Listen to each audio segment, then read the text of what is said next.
So maganda yung yung sinabi kanina na pag bagong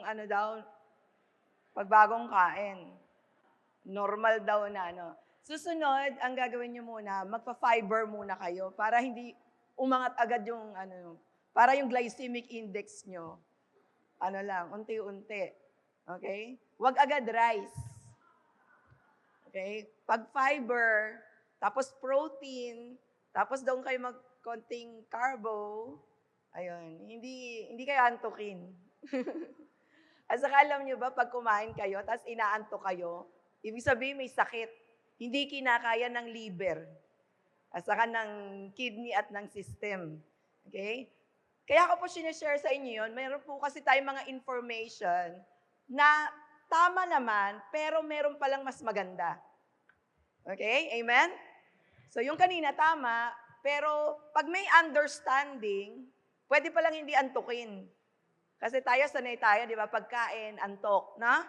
Ayun pala, pag gano'n, no? May sakit pala yun, no? O kaya, papunta doon. So, we need to be always careful with our body. Okay?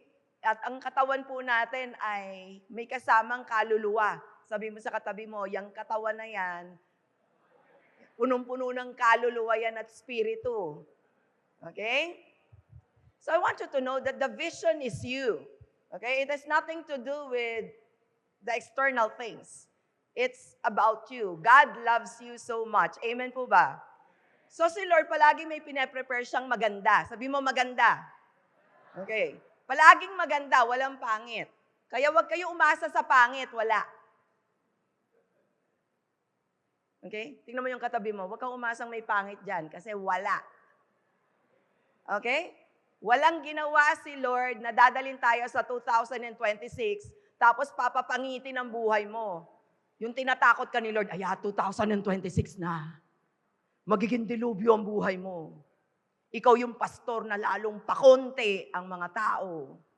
Ikaw yung may bahay na lalo kang mamomroblema. Walang ganon. Because God from the very beginning is very consistent na everything was already pre-planned from the very beginning. It's like before we are formed in our mother's womb, kailangan niya mga yan, buhay na bersikulo sa atin po. Hindi siya memorized verse, pero buhay. Okay? Before I was formed, God already planted and downloaded a lot of good things in my life. So I am here in this world not to suffer. Okay? But God had given me a wonderful future. Okay? Kaya wag umasa sa pangit. Okay? Sabi sa katabi mo, wag umasa sa pangit. Kailangan i-register nyo sa mind nyo. Kasi pag alam nyo may paparating na maganda, ganun ang galaw nyo. Okay? So wag magdala ng pangit mamaya. So lahat ng pangit, itanggi na sa ating buhay. Are you getting it? Because God is really preparing everybody for a beautiful 2026. Okay? Agree ba kayo doon? Pangit na, wag na kayong magpapangit. Yun lang ibig sabihin. Okay? Sino alam mong may pangit na? Wala nang ipapangit yan. So wag mo nang papangitin. Okay? So gusto ko muna kasi maisip nyo yon. Okay? Kasi kung hindi, kahit anong preaching sa atin, hindi tayo makukumbinse kasi naka-form, naka-shape, yung mind natin ay ando na, structured na may pangit. Are you getting it? So sino dito willing na, nga, pangit, pero hindi ako mabubuhay sa pangit. Okay? Pwedeng may matutunan ako sa pangit. Amen? So tingnan mo ulit yung katabi mo. Okay. Pangit ba? May matututunan ka dyan. Kung may pangit na buhay, may pangit na sitwasyon, kung ano man, hindi tayo pwedeng mabuhay sa regret. Can you hear that? Okay? So wala ditong mabubuhay sa regret. The only way na mabubuhay ka sa regret, kung meron tayong pride, na katulad shinare kanina ni Bishop Oria, in Proverbs 16:18, sabi ng pride goes before destruction, and a haughty spirit before a fall. Sabi mo, before a fall. Okay. So may pride.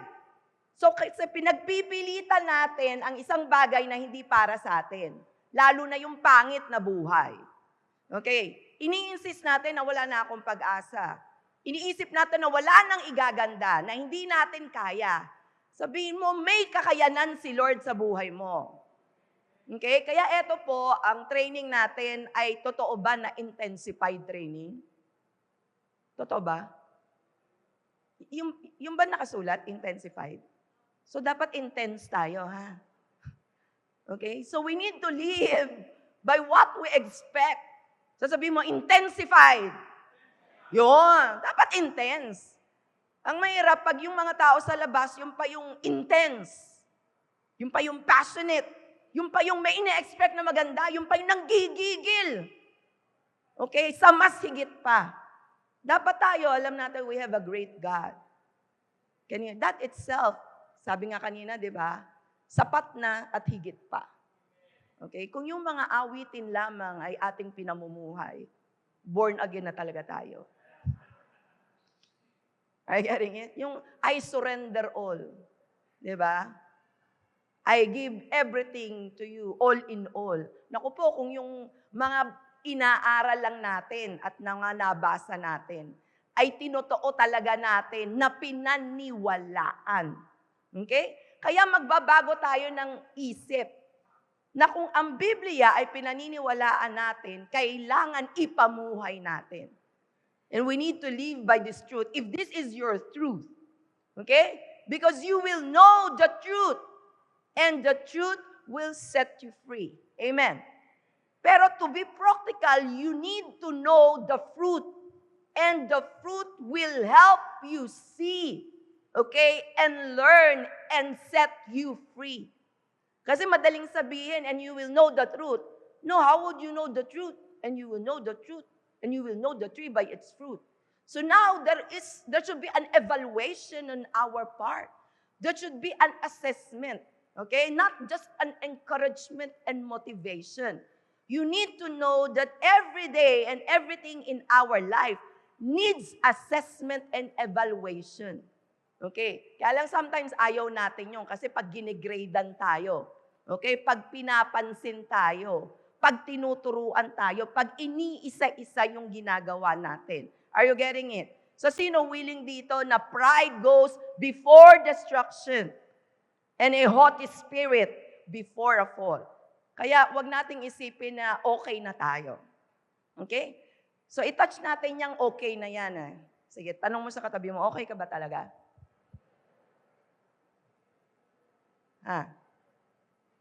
Okay ka ba talaga? Ano sagot? Hindi kasi tayo matapang, alamin, o tanungin sa sarili natin, may mali ba sa akin? Ang alam lang natin, may mali sa kanya. Pero the best question that you can give to yourself as a realization is what is wrong. Based on the holiness of God and based on the dreams that you want to achieve in the future. Ang mahirap kasi may gusto kang magandang-maganda, pero ayaw naman nating pagandahin ang buhay natin sa ngayon. Are you getting it? Kasi nga may pride tayo, may nakatingin na tao. Kaya tatanggalin natin, dapat intense tayo, gusto nating mag-ayos ng buhay. In Proverbs chapter 29 verse 1, sabi doon, if a man remains stiff-necked after so many rebukes, he will soon be destroyed without remedy. Okay? Alam nyo, hindi nyo naman kailangan na magkasala para kayo i-rebuke. Yung manatili ka lang, you are stuck and you stay. And you are underdeveloped. Ayan, mga hindi yan makasalanan. Tingnan mo yung katabi mo, mukhang banal na banal yung katabi mo. Kaya ang hirap i-correct. Ang hirap ayusin yan. Perfect ang attendance pa sa church.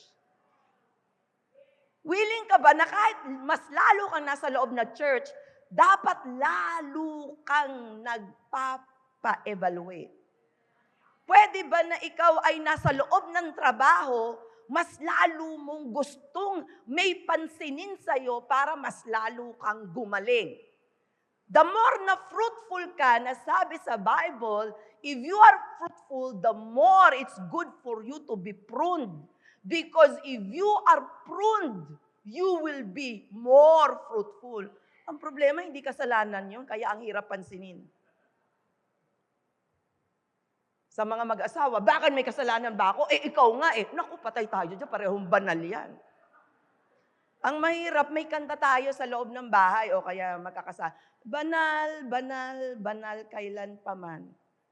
Yung asawa ko ay banal, banal kailan paman. Diba? Ang mahirap, our citation and our reference is not the holiness of God. It's among us. We're trying to fabricate our own right and wrong.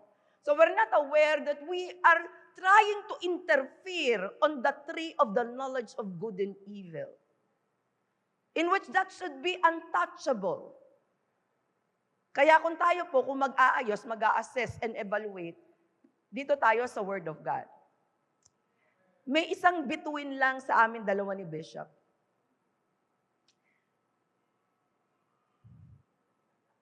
Sabi ko kay Bishop, sweetheart. Okay ba yan? Sabi ko, sweetheart. Walang sigawan. Sweetheart lang. Sweetheart. Kasi napansin ko kay Bishop, mentras malakas, hindi niya naririnig. Pero pag babulong, ang lakas. Sinasabihan pa niya ako, Jer, ibulong mo na lang. Bulong mo sa tenga ko. Halos wala na akong sinasabi. Pero parang tuwan-tuwa siya. Sabi mo sa katabi mo, sweetheart. Yung parang hangin na lang, tingnan mo mas napapakinggan. Kita niyo yung mga maliliit na gano'n, kaya nagkakagulo sa bahay. Akala natin, pag malakas ang boses natin, sweetheart, di ba? Yung parang kala mo bossy.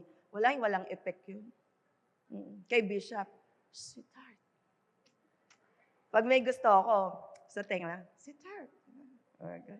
May effect. Kaya lang, willing ka ba magpakorek? Diba? Ikaw yan eh. O sige, kung effective sa'yo sumisigaw, manuwaring maging maganda ka at yung katauhan mo ay maging maayos. That is the problem. Ang daming gray area.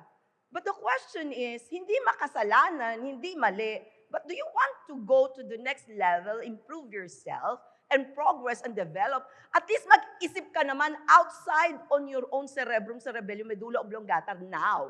Para ma-extend naman yung mga brain circuit mo. Yung mga dendrite ba naman natin, mga action, yung mga ano ba, madagdagan ba? May mag-protrude ba? Tingnan mo yung katabi mo, baka may kalawang. Okay. Kasi our goal is iron sharpens iron. And the truth is, the first iron is a double-edged sword that can penetrate. Okay? And the truth is, if that is our common thing, kaya sabi ko kay Bishop, sweetheart, walang between sa atin. The only thing that is in between us is the Word of God. Kaya walang ibang between. Si Lord lang ang between. Siya lang ang tala.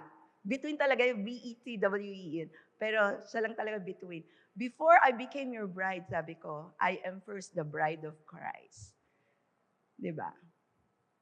Kaya, yung kung ano ako, it's not because na nangyayari sa paligid o pwedeng naiinis ka sa asawa mo. Pero dapat hindi yun ang mas nananaig. Okay? Kasi pride kasi yun na you try to make it work. Kasi kaya nagkakaproblema sa G12 vision kasi akala natin ang vision, win, consolidate, disciple, sin. Hindi mo nga ma-win sarili mo eh. Pag sarili mo nga confused ka, ano yun? Are you getting it? Yung sarili mo, hindi mo kayang paligayahin. Ano yung win? Tama? So yung maliliit lang na bagay na yun. Kaya sa akin, noong una, dami nagpapaturo ng G12 vision. Sabi ko, ayusin mo muna sarili mo. And the only way, walang makakaayos niyan. Si Lord lang. Our manual is the Word of God. Amen? Kasi yan ang nagiging problema. Mentras tumatagal sa loob ng simbahan, pag hindi foundational, pag hindi grounded, hindi rooted, hindi founded sa Word of God, believe me, magiging panggulo lang tayo sa hinaharap. Okay? Hindi tayo pwedeng makapayag na habang tumatagal tayo magkakasama, lalo tayo nagiging bansot. Okay? Tapos walang nangyayari. Sa totoo lang, ayoko si Bishop na matagal na kami mag-asawa, pero hindi siya nagiging better. Kailangan maging better siya. kailangan mas mabait siya kaysa dati. Diba?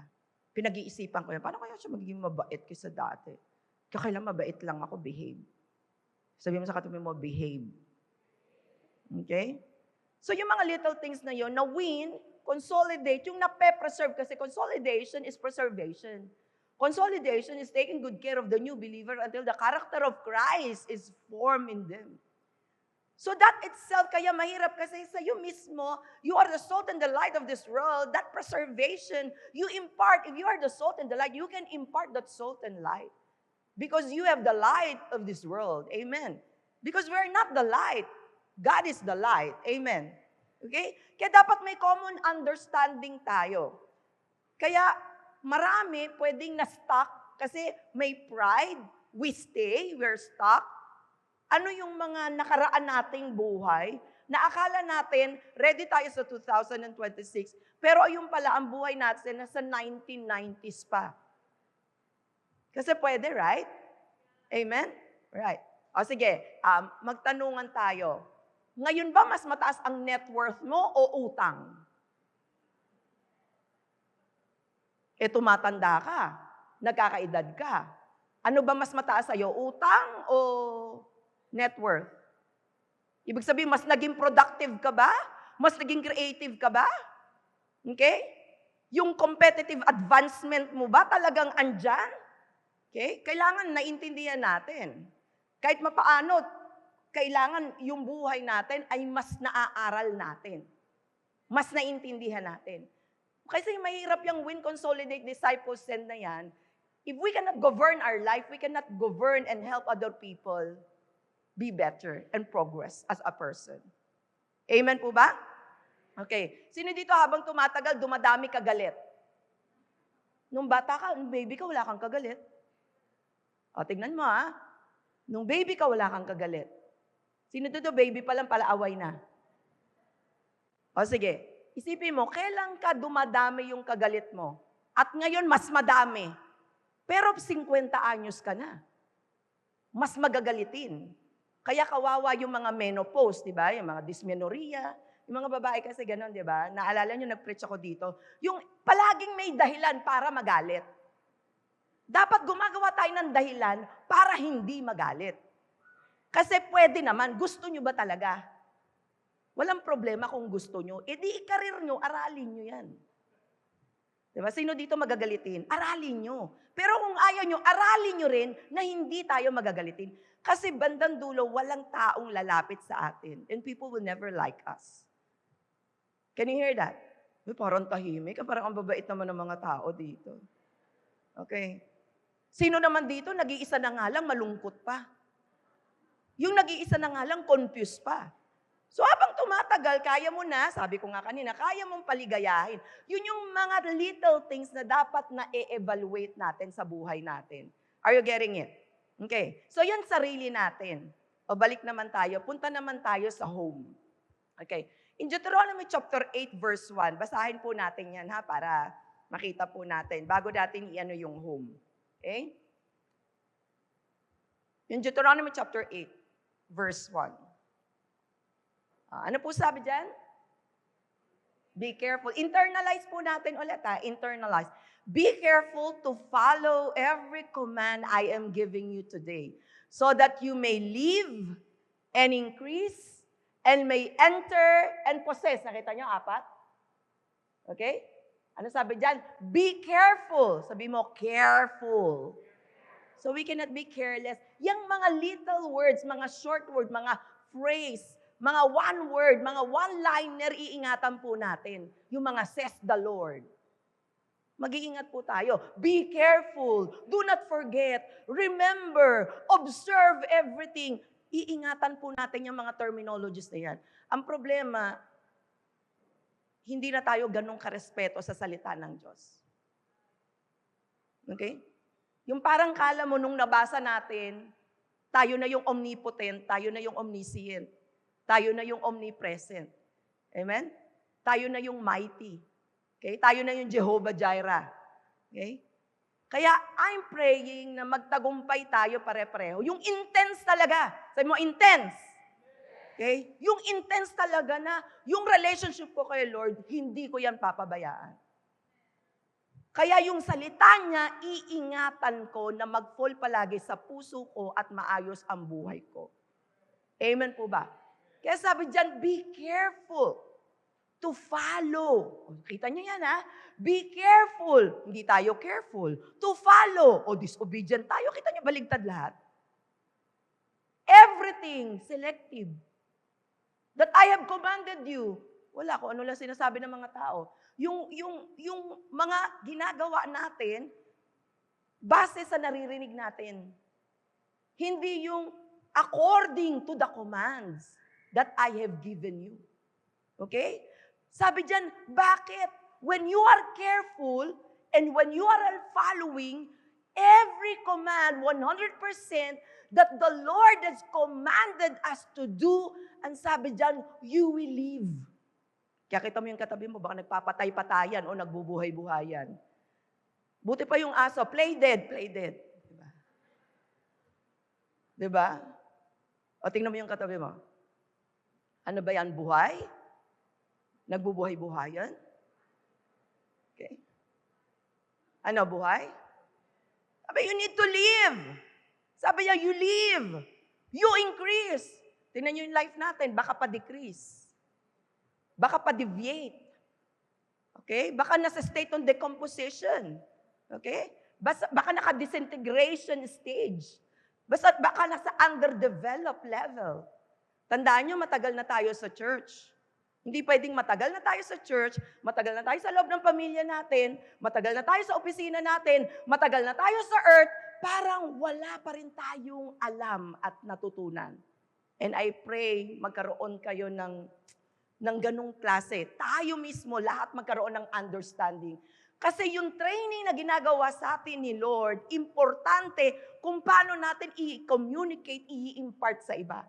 Kung dyan pa lang, hindi na natin magawa. Kaya marami nagsasabi, ang hirap naman ng G12 Vision. Hindi naman kasi yan tungkol sa G12 Vision. Strategy lang kasi yun. Yan lang yung you go and make disciple to all nations, baptizing them in the name of the Father, not in your name, not even with your own strength and might. Only in the name of the Father, only in the name of the Son, only in the name of the Holy Spirit. And you don't teach anything. You only teach everything that God has commanded. And surely, 100%, God is with us to the very end of the age. Ganun kabuti ang Panginoon. Ni hindi talaga tayo iiwan. Totoong sapat at higit pa. Are you getting it? Imagine mo, kung magde-devotion tayo na ganun tayo ka-understanding sa Word of God. Okay? Kaya sisimulan ko yung acronym na HOME. Okay? I want to know that you are the temple of the Holy Spirit. You know, it's a wonderful privilege that God wants us to be a home of the Holy Spirit, the temple of the Holy Spirit. And it's a wonderful privilege. That's why we can provide a home for others. Okay? Kaya nga may cell group. That's a home. We can also provide a home for our biological children. We can also provide a home to our spiritual children. But you need to be a home, the home of the Holy Spirit. We are the temple of the Holy Spirit. Amen. Kaya lang, not on our own terms. Sa Matthew 5:48, ano sabi doon? Be perfect, for I am perfect. 1 Peter 1:16, be holy, for I am holy. So it's not about our perfection thought we thought we are okay. So it's not our being okay. But we need to be brave enough to face God every day. What is wrong? Amen. Because there are three kinds of person in life. You just let things happen. You watch things happen, or you make things happen. So, what are we and who we are? Amen? Kaya madaling magsalita na I'm okay. Pero pag nakabuo ka na ng kultura na palagi kang okay, papasok na talaga na mamaya iti-teach siguro ni Bishop na you are your own freedom. Sabi, where the Holy Spirit is, there is freedom. Sa'yo, ikaw na, sapat lang. Parang ikaw na. Sabi mo, ikaw na. Okay?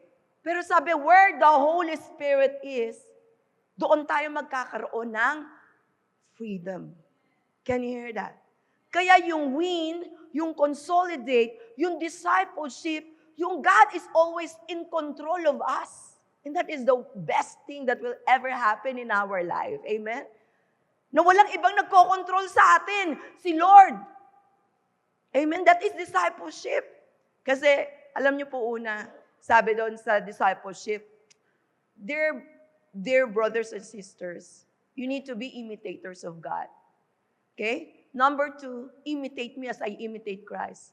Yung pangatlo, come and follow me.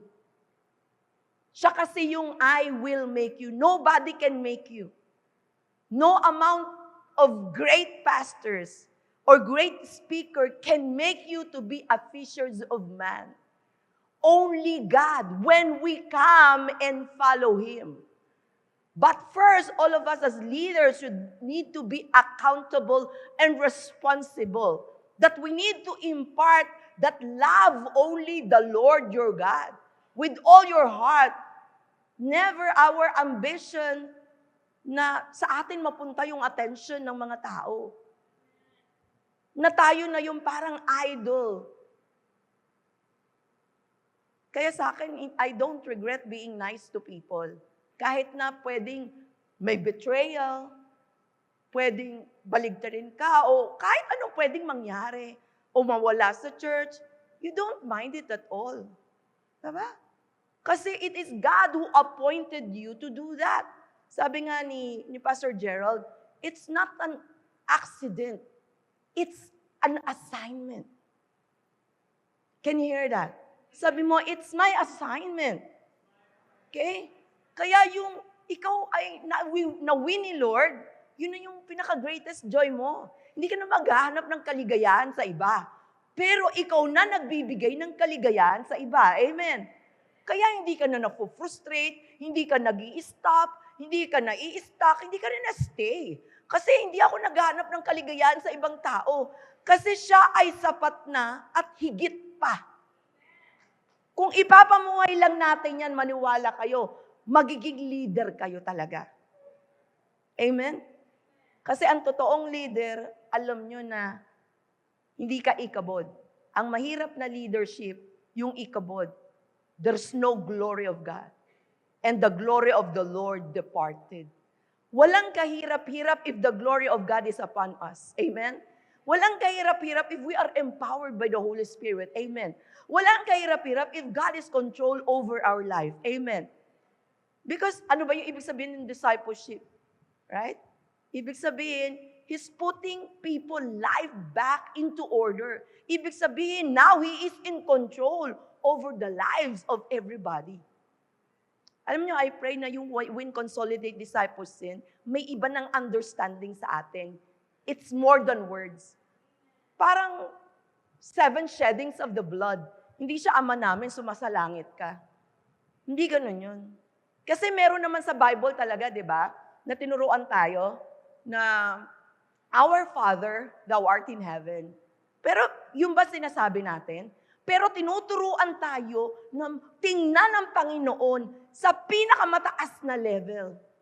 Hallowed be your name. Your kingdom come and your will be done on earth. Pero napansin nyo, hindi natin pinapray yun.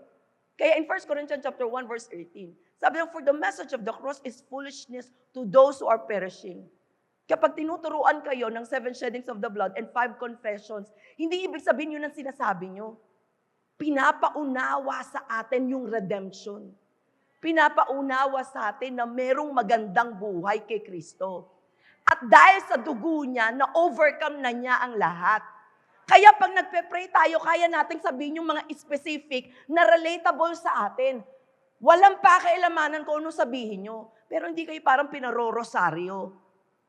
Okay? Kaya wag niyo problemahin yung 7 confessions ang paulit-ulit. ang isipin natin, ano yung nangyayari sa buhay natin, isipin natin dahil alam natin yung power ng blood, yung benefit of the blood, paano mag-apply na kung ano yung ginawa na accomplish ni Lord sa cross, ibig sabihin, I can do all things through Christ who gives me strength. So now I am a conqueror through Christ who strengthens me. Amen? So may understanding. Okay? Kaya hindi siya yung paulit-ulit. Alam niyo po ba, dati nung tinuturo ko po yan 1.5 hour, 2 hours during conference. Okay? Sa Women's Conference sa Manila, every session, ipapasok ko po ulit yan. Alam niyo kung bakit? Walang victory na makukuha pag di natin naintindihan kung anong ginawa ng Lord sa krus ng Kalbaryo. Talunan tayo palagi. Kasi alam nyo naman, for the message of the cross, kaya nga biblical lang tayo, nasa Bible, for the message of the cross, for the message of the cross, for the message of the cross is foolishness to those who are perishing.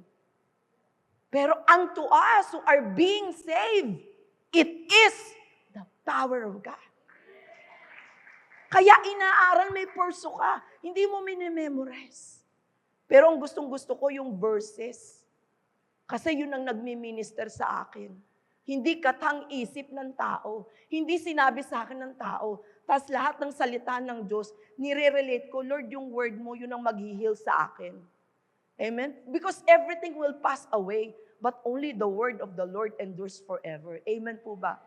Kaya I know 2026, is so promising. Kaya yung win, consolidate, disciple, and send, ako mismo now, Lord, I have a vision for the future. The only reason why I want 2026, because I want to be fit for 2026, for the now and the next generation and the unborn. Amen. Kaya I want to be sharp. Alam niyo po, nung ako po nagba-volleyball, actually, Monday and Tuesday, naglaro po ako ng volleyball. Noon po, nung bata-bata ako, kung naglalaro ako man, nag-badminton ako, nag-table tennis, o nagsuswim, normal lang yun, bata ako, tama? Pero ngayon po, 57 ako, mag-58 na ako, milagro na yun. Amen? Kaya ingatan natin ang buhay natin. Kasi yan in the making, na habang tumatagal tayo dito sa planet Earth, mas maraming nakakadikit sa atin. Kasi dahil sa testimony natin, yun yung tinuturo ni Bishop na kwentology. Na walang magiging mali, maganda araw-araw iniisip nyo lahat ng magaganda na ginawa ng Diyos sa buhay natin. And you will never go wrong. Amen po ba? Okay. So, yung self natin, at least nagkaroon tayo ng assessment and evaluation. Okay. So sa loob naman ng home, so yung H, it's honoring. Yung O, it's obedience. Okay? Remember, it's one person to your home. Whether it's your biological home or your spiritual home. Anong gusto natin sa loob ng bahay natin? Anong gusto natin sa loob ng simbahan natin? Okay? Dapat alamin natin yung gusto natin. Amen? Pero alamin din natin, what's wrong ba? Brave enough, what's wrong? And be brave. Ano ba yung gusto nating marating? Kaya walang magsasagot ng okay. Amen po ba? Okay? Amen? Okay? Ayun. Walang magsasabi basta-basta na, okay lang ako. Sa loob kasi ng church, di ba? Kamusta ka? Okay. Hindi na nagde-devotion. Okay lang ako. Walang pakialamanan. Di ba? Alam nyo, ang pinakamagandang buhay, yung may nakikialam sa buhay mo. Alam mo siguro kung hindi ako pinapakailaman ni Bishop, ano kaya ako naging? Siya yung pinakapakailamero sa buhay ko, pero before I don't like it. Pero what I am becoming, I'm loving it. Diba? Hindi kasi madaling sumunod kay Bishop eh. Kasi Bishop siya, no? Sabi ko sa kanya minsan, gusto ko, ang katabi ko asawa, hindi Bishop. Hindi. Bishop talaga ako. Hindi nga gusto ko, ayaw ko nga ng Bishop. Gusto ko ng asawa. Bishop ako. Ayun. So, sige. Sabi sa Bible, the bishop of my soul. Okay, pwede na rin. Of course, si Lord yon. Pero ginagamit siya. Alam niyo sa totoo lang, ang pinakamahirap sumunod, yung tao na palagi mong kasama. Tama? Kasi nagkakakilalanan kayo. Yung magpo-pointing system, ikaw nga yung mga pointing system ba? Palaging may argumento, di ba, sa loob. Kaya, kung nakita niyong ganon, i-develop natin, ano kaya? Aralin natin. Listening. Yan. Saka palaging, nasa active voice, hindi passive. Ano ibig ko sabihin? Mga babae kasi palaging gano'n eh. Sa Tagalog, paligoy-ligoy na paikot-ikot, na dumating ang point, hindi nagkakaintindihan. Lalo na yung mga babae, paikot-ikot eh. Diba? Yung mga lalaki, asar tayo kasi masyado silang active naman. Straight to the point. Sobro naman yung mga gano'n. Pero the truth is, nasanay na ako na gano'n, mas maganda. Pag sinabi niyang, Jer, minsan sabihin niyan, Jer, ba't yan suot mo? Palitan mo. Gandang-ganda ako sa suot ko. Tapos bigla, papapalitan niya. Pwede kong sabihin, ang liit na nga lang, dapat iba naman damit ko, papakailaman niya. Diba? Pero pinalitan ko na lang. Lalo na senior years na siya. Diba? Kaya kailangan less ang conflict sa bahay. Diba? Mas ginawa ko na lang sweet. Mas naging masunuri na lang ako. Pero not all the time. Pero kailangan mag-isip ako. Gusto ko ba talaga ng debate sa bahay? Diba? The battle of the geniuses. Diba? Yeah? Ang daming genius sa bahay namin eh. Diba? Kaya lang, kailangan inaalam ko ano ba yung root. Ano ba, I'll let things happen. Just let things slide, pero hindi na settle, hindi na aayos. Kasi home mga affected eh, di ba? Yung honoring. Kaya palagi sinasabi ni Bishop, yung, minsan you raise your voice. Sa akin kasi, sa kanya pag sinabi, nagsisigawan, sa akin kaya kong pagandahin, we raise our voice, di ba? Diba? Hindi naman tayo nagsisigawan nag-uusap lang naman eh.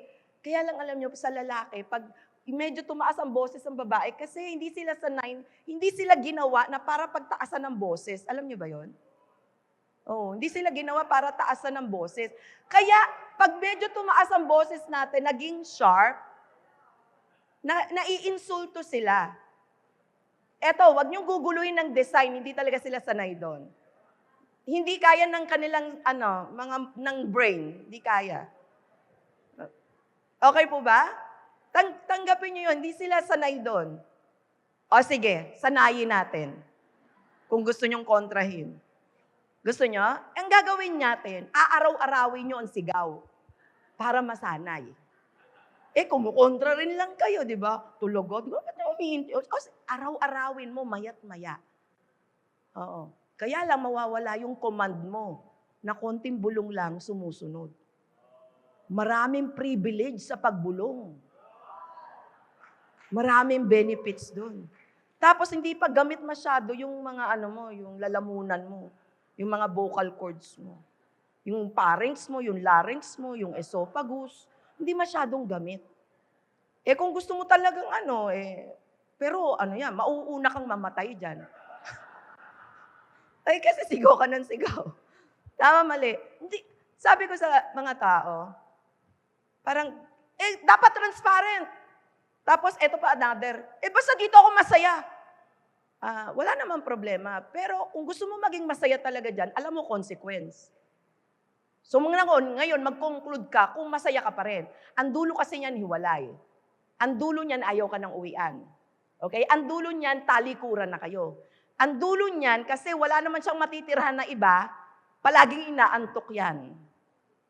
Okay? Yung parang pupungas-pungas, pala yun tayo makita. Are you getting it? Are you getting it? Alam nyo, kung malinaw lang sa atin, yung ganun tayo, ka-edukado. Okay? Mag-isip. Yung di tayo nagpa-pride, maraming mababagong buhay. Amen? Kaya yung Win Consolidate Disciples na sinasabi natin, let's transform this nation. Let us take this nation back to God. Hindi. Compose mo muna yung sarili mo. Kalma ka lang. Para yung wisdom fluid ulit. Because the fear of the Lord is the beginning of wisdom. Okay? Kaya dapat pare-pareho tayong merong honor kay Lord. Okay? Pare-pareho tayong may pangilin. Pare-pareho tayong may Diyos. Amen po ba? Kasi wala na tayong nakikitang future pag palagi yung present ang tinatrabaho natin. At hindi tayo makarating at wala na tayong makita kasi lahat obstacle. Lahat hindi pwede. Lahat hindi kaya. Lahat sira. At saka bad trip tayo araw-araw. Sabi mo, bad trip ka ba araw-araw? Palagi na lang, may problema. Eh, andyan naman yan. isolve na lang natin. Ibahin na natin. May isosolve ako. Hindi yung may problema. Problema ba yun o isosolve? Pansinin nyo, pag sinosolve nyo, gumagaling kayo. Pag sinosolve nyo, bumabait kayo. Pag sinosolve nyo kasi, nagmamature kayo. Pag sinosolve nyo, nagpo-progress kayo. Hindi ginawa ang problema para masira ang buhay ng tao. Wag lang kayo ang gagawa ng problem. Wag lang ako ang gagawa ng problem. Okay? But in case ako gumawa ng problem, you need to be brave to face it and take responsibility on it. And tomorrow is another day. Can you hear that? Alam nyo, mafe-face nyo ang 2026. Okay? Ano yung H? It's honor. Okay? Yung number 2, O, is obedience. Madali lang yan. Huwag kayo palagi struggle ng struggle. Obey lang ng obey. I-ano ulit yung utak natin na obey lang. Pag sinabi ng asawa, obey. Diba? Pag nag-uusap kayo, isipin nyo kung paano nyo magagawa yung masasatisfy pareho, yung mga sinabi nyo at mga suggestion, at yung mga opinion ng bawat isa. Are you getting it? Kahit sa church, ganun kasi mangyayari because everything starts from the home. Ang training magsisimula first in the secret place. You need to be trained in the secret place. The truth is, no one can be trained here. After this, you can have your own mind over a concept. Pero what God is teaching us is not a concept, it's a precept. Kaya papasok tayo doon, okay? So ulitin muna natin, H-O-M-E. Ano yung H? Yung honoring, okay? Honor ulit natin yung bawat isa. Huwag nyo na isipin nakaraan na feeling nyo. Hindi, feeling lang yun. Ang gawin nyo, kung gusto nyo na ma-honor kayo, gusto nyo maalagaan ulit kayo, gusto natin makausap ulit tayo, gusto natin yung ganun, dapat gawin na lang natin sa iba. Pigilan natin ang sarili natin in a sense na renew our mind. Hindi yung suppressive ang atmosphere na pinipilit lang natin. Dapat matrain ulit tayo. Amen? Sino dito willing matrain ang mind? Kaya nga, this is intensive training. Intense. Because what is at stake is the future. Not only my future, but the future of my generation now and the next and the unborn. Amen? Kaya sabi ko nga sa inyo, even physically, I train myself. Okay? Spiritually, I need to train myself. Intellectually, naka-enroll po ako ngayon. Kaya po kahit sa aeroplano, si Bishop natutulog, ako po nag-aaral ako. Kasi may ipapasa ako mga assignment. Okay? Pero hindi ko kailangan mag-aral. Pero kaya ako nag-aral, kailangan, hindi dahil hindi ako nag-aaral sa bahay, pero gusto ko may mag-check sa akin pa. May mag-e-evaluate pa sa akin.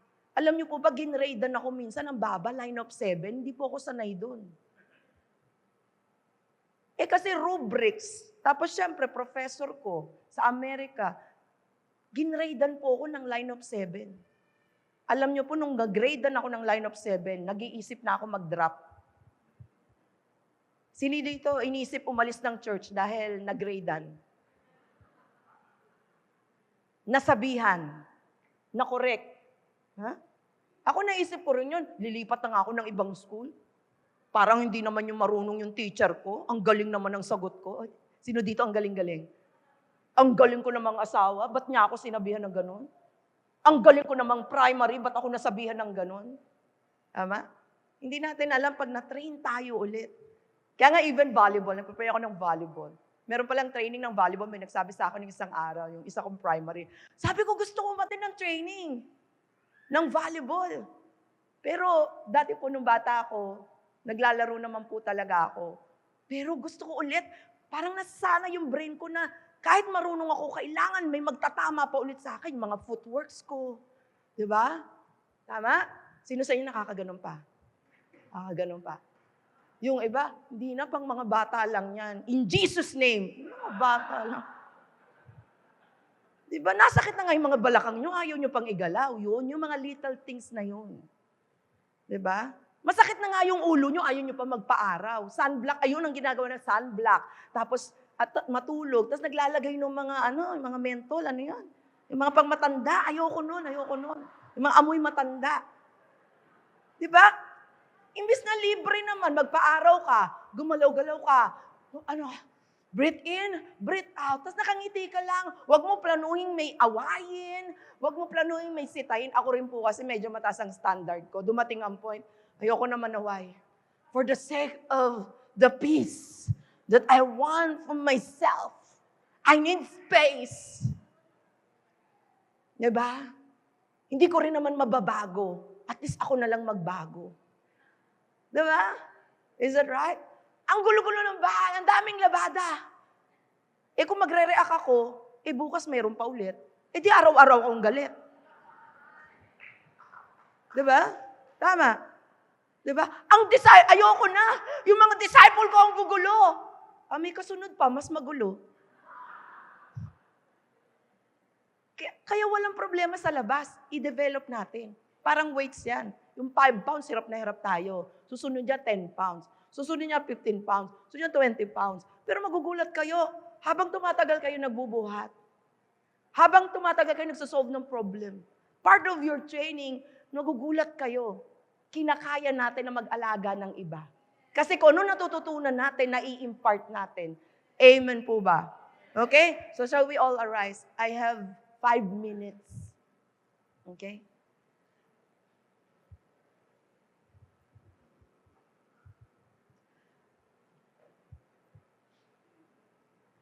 There are things in life that you cannot change.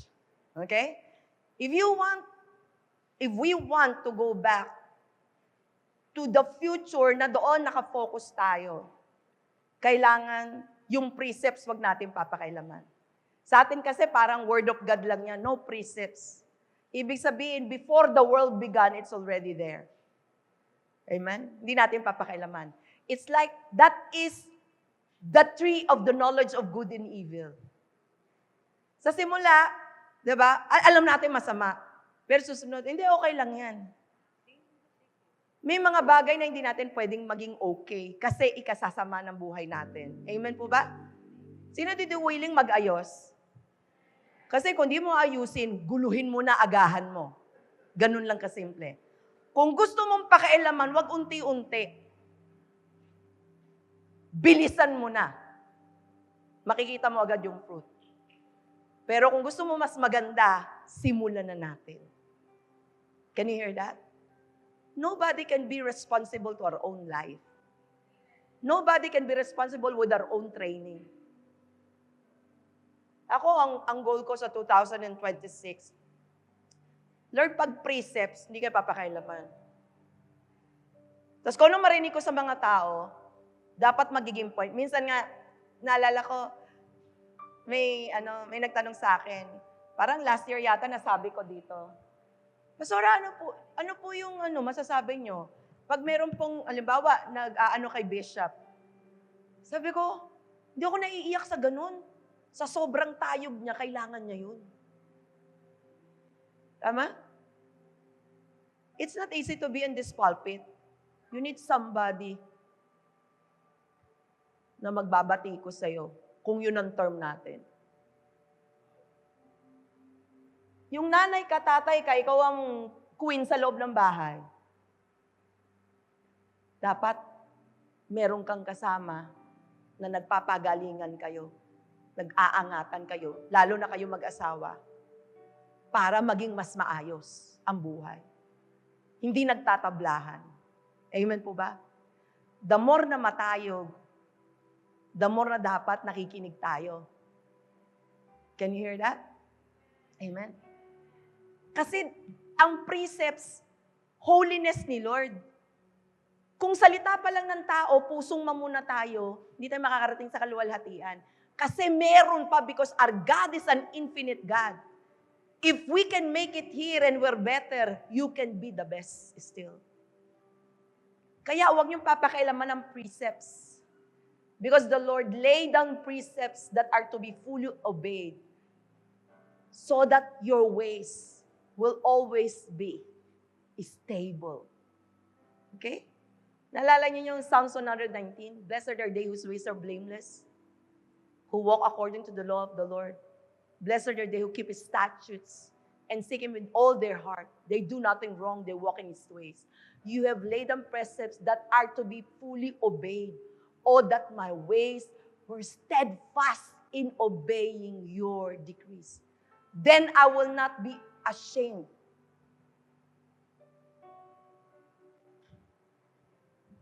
Kaya pag nag-o-obey tayo, that should be our pursuit.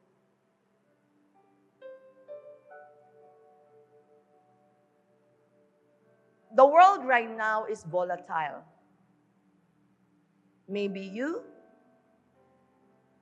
are one of those. Because this is according to global research. Volatile, uncertain, complex, and ambiguous. Sige, ano tayo doon? Ang volatile is always extreme. Parang tao sa loob ng church, minsan nandyan, minsan wala. Minsan masaya, minsan hindi. Minsan okay, minsan hindi. Minsan committed, minsan hindi. That is volatile. You need to be stable, and the only way is to lay down precepts that are to be fully obeyed, or that my ways are steadfast in obeying your decrees. There's no way that we can be stable and steadfast. It's only through the Word of God. Amen? Kaya pag precepts na pinag-uusapan, pagtungkol na sa prayer, pagtungkol na sa purpose ni Lord, pagtungkol na sa powerful God, at private life, that is what we lost actually. With the volatility of this world, you know, ano yung cure according to research? Change. Even in business. Everything is volatile right now.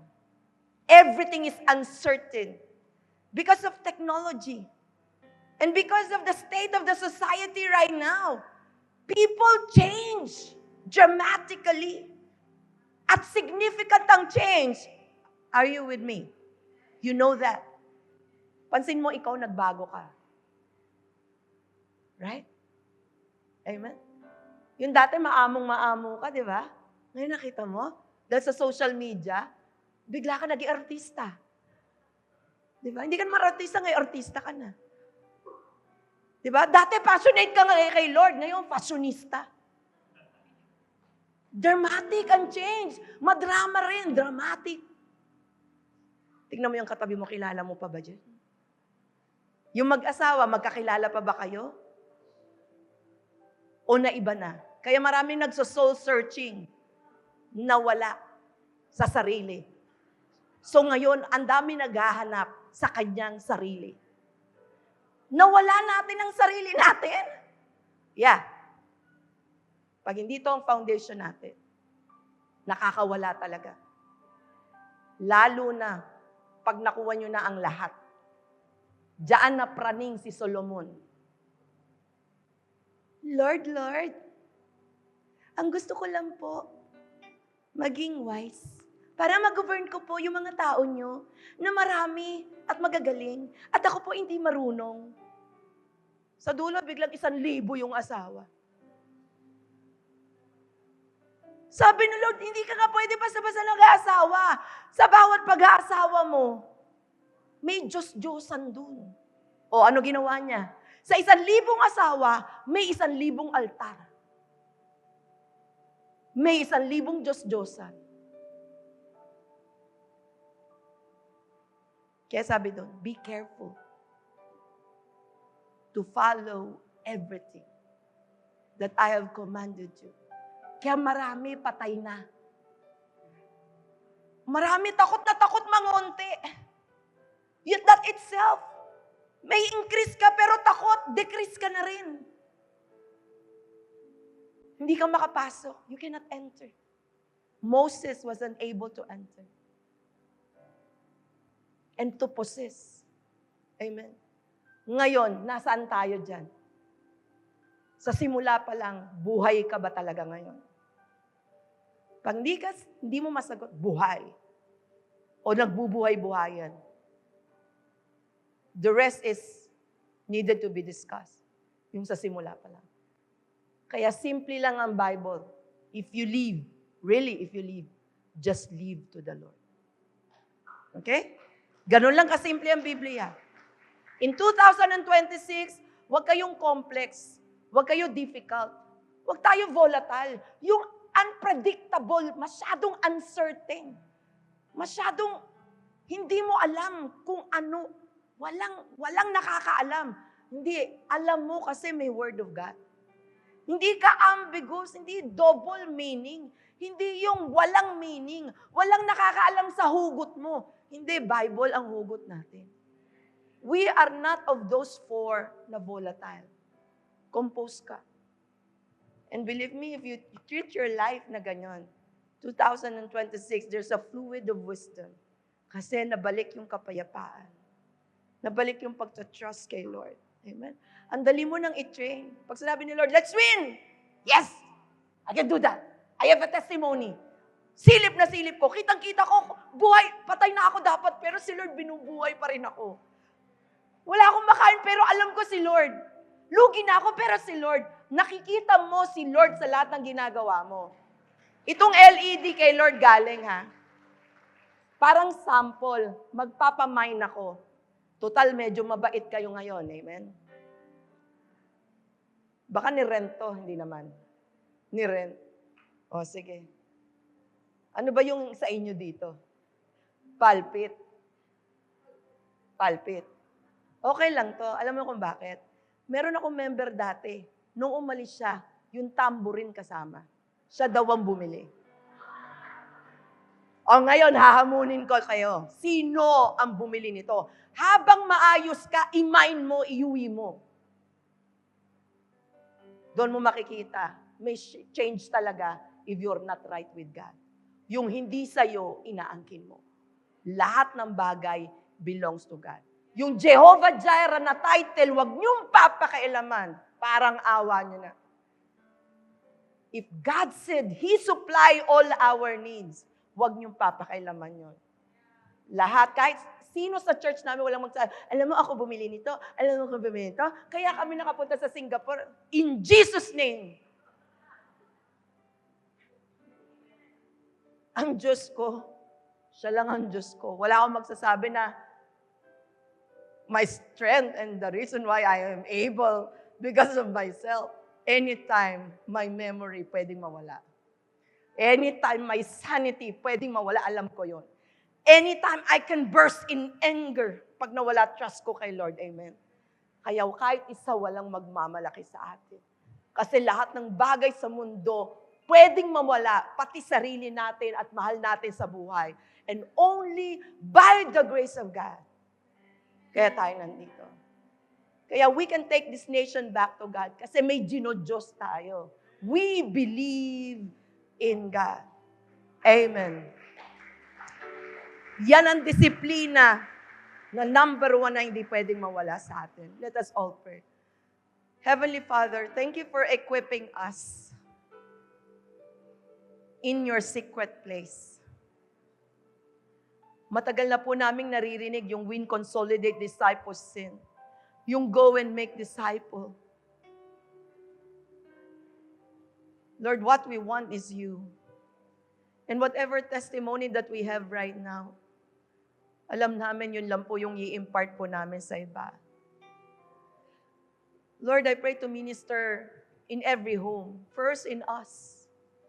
The home inside of us. That you have designed to be the temple of the Holy Spirit.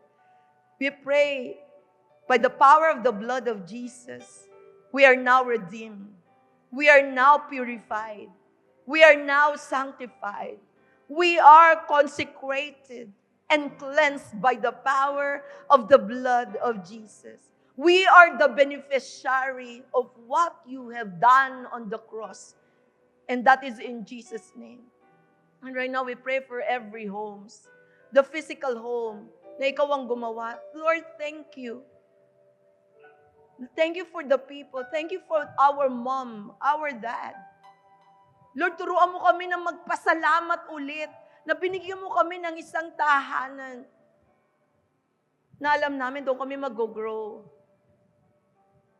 Alam namin na doon kami magpo-flourish. Hindi siya design para mawasak. Alam po namin yun. Because your design is palaging maganda at walang pangit. Kayon ngayon ang iisipin namin. We will seek you more and we will pursue you more.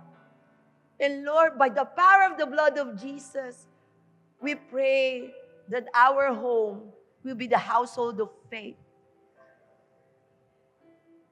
Our home will be a household of love.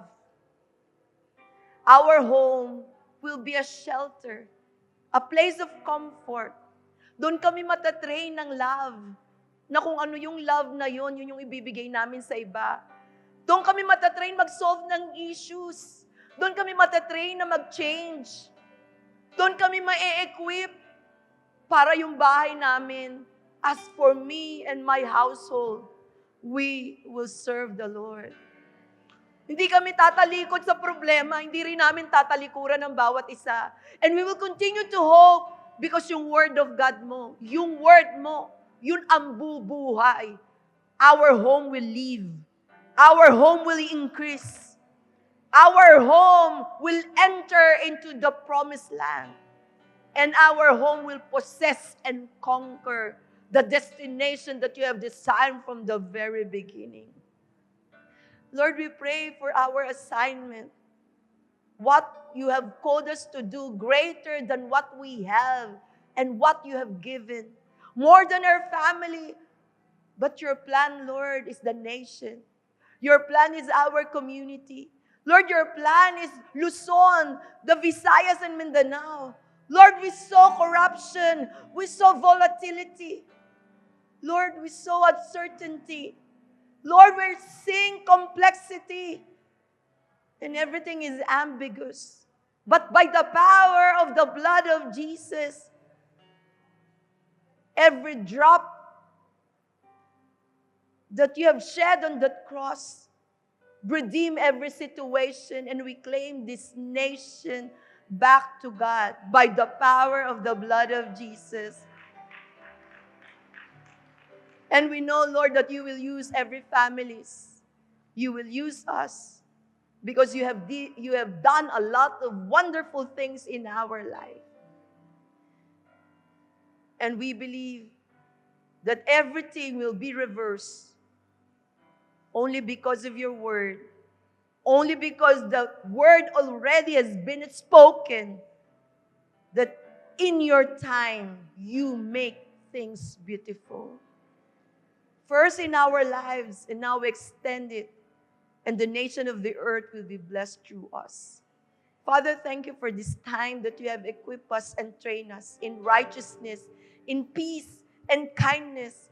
You have taught our home to exercise kindness, to exercise justice, to exercise righteousness, and all of us are equipped to do good works. Lord, ngayon palagi kaming aasa sa maganda. Hindi na kami aasa sa pangit na pwede pang mangyari. But our mind, our whole body, spirit, and soul, umaasa sa magaganda na tinalaga mo na sa simula pa lamang. And we will continue to honor you. And we will continue to bless you. In Jesus' name, amen and amen.